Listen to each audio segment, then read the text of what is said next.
Welcome to the Lovecars on the Grid podcast, your global motorsport roundup with me, Tiff Needell, and Paul Woodman.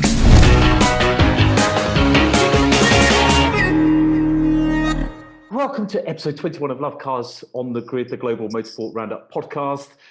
Well, I'm a little bit depressed this morning, I've got to admit, after an action-packed weekend around the globe, but a bit closer to home at Brands Hatch. I was racing in the Caterhams and Tiff was there cheering me on, but wasn't much cheering you could do. I've got a little doggy here as well. It was the weather. It was the weather, Paul. Weather. Come on, you had a greasy qualifying session, and then you picked your wrong tyres for the race. For some reason, you went with the more treaded tyre that had gone well in testing the day before, but it didn't really work in the race, did it?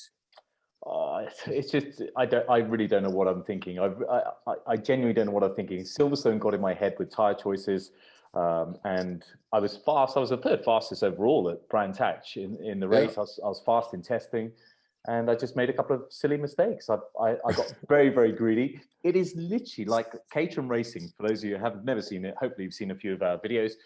It's like a pack of wolves. As soon as you leave the door open a tiny bit, that people just go past you. It's incredible. It's like that Will Smith movie. Have you ever seen I Am Legend? He opens the door a little bit and all these zombies come rushing in. And it feels like that. You get mugged for the smallest of mistakes.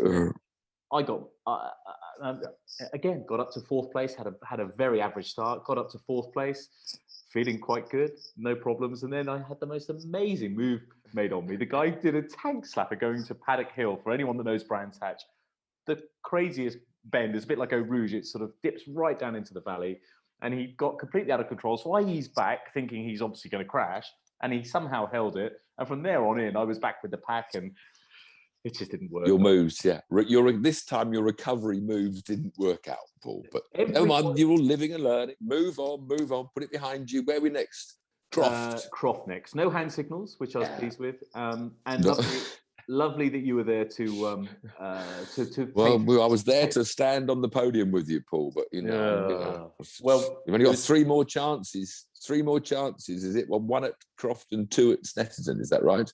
Exactly right. But it wasn't nice for you to be there for a number of reasons, but of course to pay tribute to Robert Foote as well, who sadly lost his life exactly a week before. So that was nice seeing you right at the front for that as well. So I think we'll move on. We will have full video. We'll move on to Snetterton, where you will be on the podium. At last, you've got two shots there. And it's a nice track with a lot of overtaking chances at Snetterton. I mean, Brands is difficult to overtake, and if you, as you found out, if you make a move at Brands Hatch, you quite often lose 2 or 3 places if your move doesn't work. So, move on, Paul.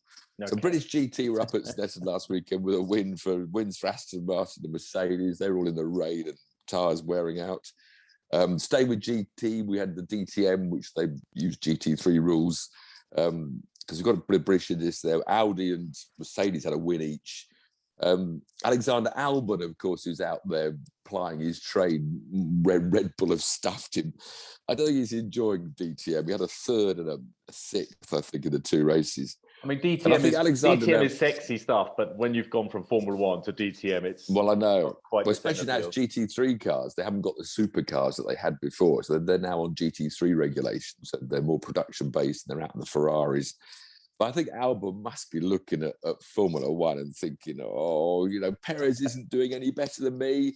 And he's not, Perez, Chico, look at those qualifying times. He's still well behind Verstappen as much as Albon was. And, he'll never get a Grand Prix drive again, I doubt, Albon. It doesn't work that way. They'll put someone new in. But Perez might stay in for another year. I'm sure he will, because I think Red Bull are just realising that they can't find another driver that's anywhere near as quick as Max. But, I think Albon could very well just be doing just as good a job. When you think he nearly won in Austria, a year ago. And he must be very frustrated doing GT3. The 2 Brits out there, Philip Ellis, of course, who won a race a couple of rounds ago. Yeah, he had a poor weekend, an 8th, and I was saying 8th and 16th, not really on it at all. But Esme Hawkey, she's plying her trade out there for Audi. She had a 13th and qualified 10th for the second race, 1 place ahead of Albon, ended up 13th, but beat Sophia Florsch, the only other woman in the race. So mixed fortunes for the Brits in DTM. But then, of course, race for us is probably Moto GP. I think most British fans would have been watching, which began, of course, with Rossi finally in the week before announcing he's going to retire at the end of the year. You know, I've said this on this podcast. We've been saying that for exactly. We've been saying that for a while now. But I wanted him to retire straight away, you know, because I'm still terrified he'll go and injure himself one of these last races. And he trailed round at the back. I think he finished about 10th or 11th in a reasonable run, but. Valentino Rossi. I mean, I've tweeted, you know, I think he's the greatest motorsport talent in all disciplines, you know, in terms of the skills he had in his form of the sport, which is two wheels, and his character and his charm and his wicked sense of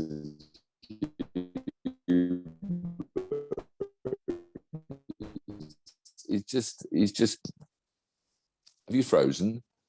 Have you lost me? You're frozen. I can hear you loud and clear.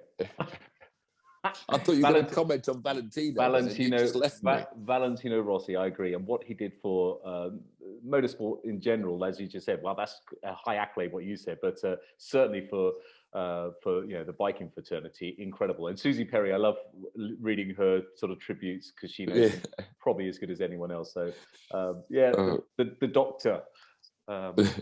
Anyway, great race. The Syrian Grand Prix, of course, it's this double header. Then at the same track, the Red Bull Ring next weekend for the Austrian Grand Prix. And Moto 3 sort of returned to the top 7 of the podium for little Pedro Acosta. It was a wet starting race, and some started on slicks, including John McPhee, which was the wrong choice. McPhee ended up back in 13th. But the ones on wet tyres making them last. And there was an amazing battle between Acosta and his closest challenger of the championship, Sergio Garcia. And they pulled a 20-second lead, very unlike Moto 3, because the track was so single line, it was a drying line. But it was a wonderful last lap. They swapped the lead twice, but coming into the penultimate corner, Acosta was second, and he did his trademark up the inside, incredible late braking, didn't touch Garcia, but Garcia went slightly wide, got on the wet, front wheel went. But it was amazing. He was able to remount and come back and finish second while Acosta won. So incredible, exciting stuff. Incredible. Moto 2, no joy for the Brits, really. Sam Lowe's qualified 7th. By now, Moto 2, the track was getting a bit drier. I think they were all on slicks, but it was half wet, half dry. Sam dropped down to 14th after a trip into the gravel. Jake Dixon qualified 23rd first, but moved up to 11th. So Jake keeps on coming back, but not quite getting there. Grand Prix itself had to have Moto GP had to have a restart. Spectacular crash on the opening laps when Danny Pedrosa dropped his KTM, and Lorenzo Salvadori couldn't miss the bike. I mean, luckily missed Pedrosa, one of those awful cases, you know, when the rider's kneeling in the middle of the track. You know, that's the worst case scenario with motorbikes. And Salvadori just sliced the KTM in half. And a whole tank full of fuel exploded into this dramatic fireball. So they had to stop, restart. Incredible, didn't it? It looked scary. You know, great racing. And Jorge Martin, who, he had his first season of MotoGP, had this horrendous crash, I think about 3 months ago, where he broke ribs, collarbones, spines, vertebrae and things. And he got himself fit again after the summer break and just ran from pole position at the end, a really brilliant ride. And he's only in a semi-works bike they call the satellite bikes. So he's riding a Pramac Ducati, which is like the Toro Rosso to Red Bull of the Red Bull teams. And neither Martin or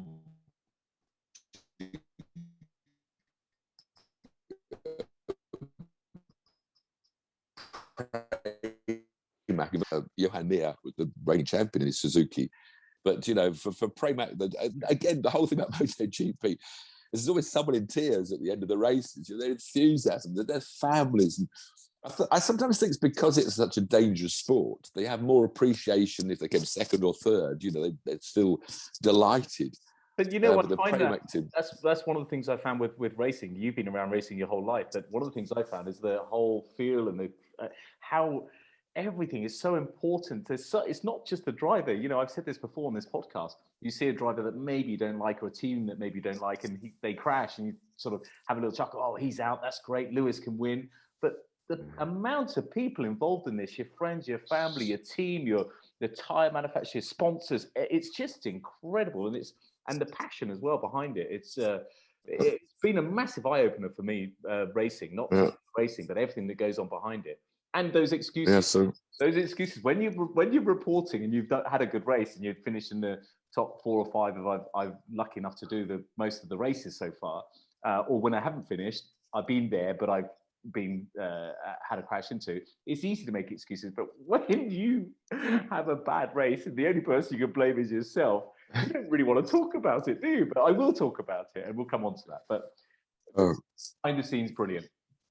Yeah, but Fabio Quartararo, championship leader on the Yamaha, he was third. He was delighted to be third. You know, he's extended his championship lead.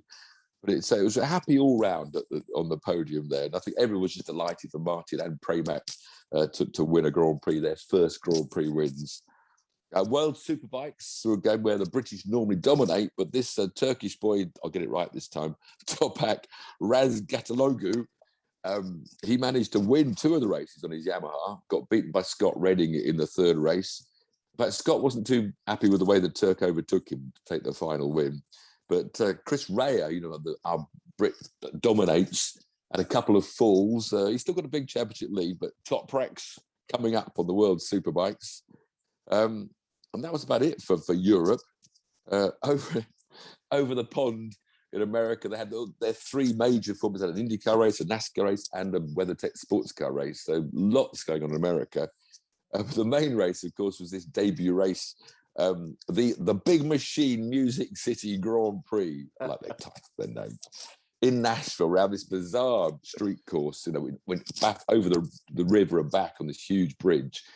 But it just had too tight a corners. I'm always trying to get people, watch IndyCar. But unfortunately, it was a bump fest. You wouldn't call it a crash because they were going so slowly when they hit each other. But it was a shame, really, because they had the start over the bridge, and it worked brilliantly because at the end of the bridge, there's a really wide and a reasonably fast left-hander. But for the restarts, they made them start at the pit start-finish line in the middle of the tightest of corners. And these Muppets, best drivers in America, they kept on hitting each other on the restarts. And in fact, bizarrely, the cause of the second, I think it was like 9 yellow flags and restarts. And the race took 2 3/4 hours. They kept having to get the cars restarted. They stall so easily, and then they can't drive away from the scene of the crash. But one of the first Muppet was Marcus Ericsson, who over-anticipated the restart, went slammed into the back of Sebastian Bourdais, went right up in the air, crashed down, had to do a whole lap with his nose under his front wheels. But bizarrely, because of all this safety cars and strategy in IndyCar racing, and you don't realise how it happened, because all of a sudden there was a restart. Marcus Ericsson's leading. Wasn't that the bloke that took off and destroyed his car and got a drive-through penalty for causing the accident? He can't be leading, but it does happen that way in both NASCAR and IndyCar, because they have so many of these safety cars when you can catch up. You don't have to pit, therefore you can move up the field and you don't go in for fresh tyres or petrol. Anyway, so it ended up with a really good head-to-head between Marcus Ericsson holding the lead, and he'd set his car up with less aero at the back, which is quite a good. So he was a bit tricky around the corners, but always had the speed over the straights.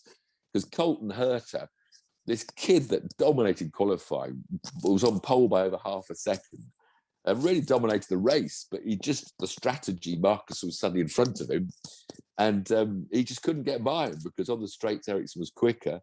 And the end, after he locked up once and dropped back, nearly falling off, but finally, with 5 laps to go, Herta went in too quick, trying to catch Ericsson and slammed the wall, and was out of the race. So Ericsson took the win ahead of Ganassi teammate Dixon.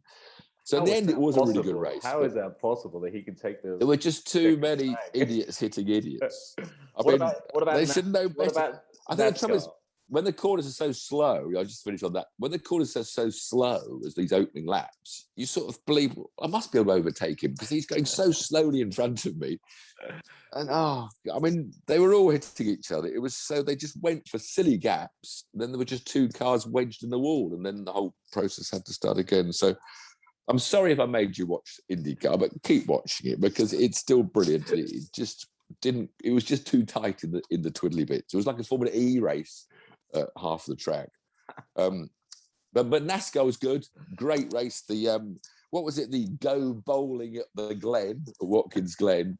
And it was a brilliant race because, of course, the most brilliant NASCAR driver won again. It was another Kyle Larson demonstration. Brilliant, just tactics, got the strategy right. Held off his teammate Chase Elliott, who's won 2. He was on a hat trick. Chase Elliott, he's always one of the road course favourites in his Hendrick Chevrolet, the same as Kyle. And he had to go to the back of the grid. I like the way they do their scrutineering in NASCAR. Because if you failed scrutineering twice, because they say that's wrong, apparently you had to, the rear window was slightly out of, it was an air deflector. Because they try these little tiny tweaks for aero and they get caught sometimes. And your crew chief gets suspended, gets sent home. I was like, you fail scrutineering twice, your crew chief goes home. So you lose an important member of your team. It's like, imagine sending old Red Bull man home. Christian Horner, yeah. Right, you're going home now because you've been a naughty boy. And they put you a $25,000 fine, and they put you in the back of the grid. But he came through from right and was closing on Larson towards the end, but Larson had it all in hand, as always. And the final American big sport is their WeatherTech sports cars. We've got these 2 Brits, Harry Ticknell and Ollie Jarvis, won quite recently in their Mazda, but they finished second this time at Road America. Only 1.5 seconds off the winning of Chevy. So good for the Brits out. Those 2 boys are doing us proud out of the WeatherTech Sports Car Championship. So yeah, lots of stuff in America, not so much in Europe, apart from the motorbikes. And the biggest thing in Europe again this weekend is the Moto GPs. It's now the Austrian Grand Prix on the same track where they stay for a week.